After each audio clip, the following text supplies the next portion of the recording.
Definitely want to get into some of my pieces. As you can see, there's like a fire theme going on, and the inception of that actually came from in 2022. I actually was in a play called The Fourth Alafine of Oyo, where one of my friends, she's a playwright.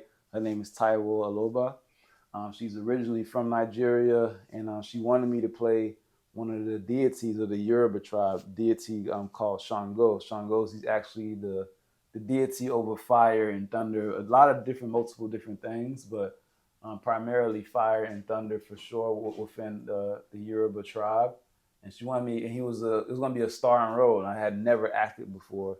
So in order to just even get prepared for this play, I had to like literally not only learn about Shango, but literally like turn into him.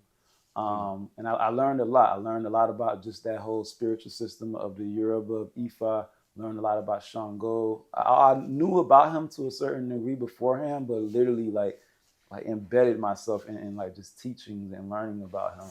And a lot of different there's a lot of different spiritual activities that were going on as well as I was transforming and getting prepared for this role. So the role was the New York Theater Festival was in 2022. We actually ended up out of about 90 different plays, we ended up winning the most creative play during that year. So it was definitely something I was really inspired by, and I wanted to go ahead and create a piece of Shango, like this 7 foot piece we're standing right in front of here.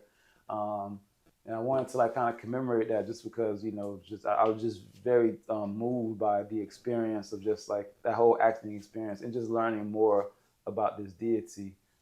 So eventually, I understood that I wanted to kind of create more pieces that was surrounded by this whole fire theme, as I kind of was more so getting into just learning more about just this element, and just kind of how this element is something that's plays an essential part within a lot of different African spiritual systems, a lot of different spiritual systems across the globe.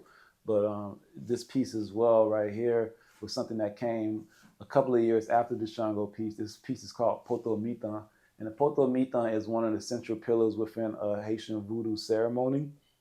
And Poto Mitan is basically similar to what's going on here. Of course, I took some creative liberties and made it my own.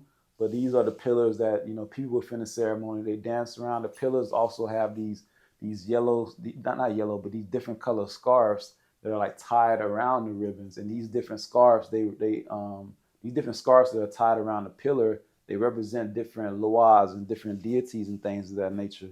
And within these ceremonies, the loas can like mount some of the people within the ceremony.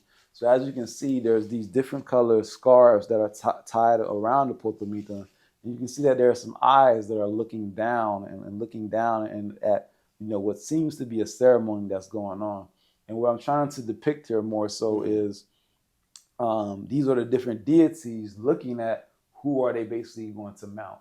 As you can see, they're looking down and looking around. So you have Erzuli Freda, she's looking down over here. You have Cousin, he's looking down over there. You have Erzuli Dantor, she's looking down over here. You have Ogu, he's looking right there. But then you have, you know what I'm saying, you have that Gede, and you can say he's looking right at you.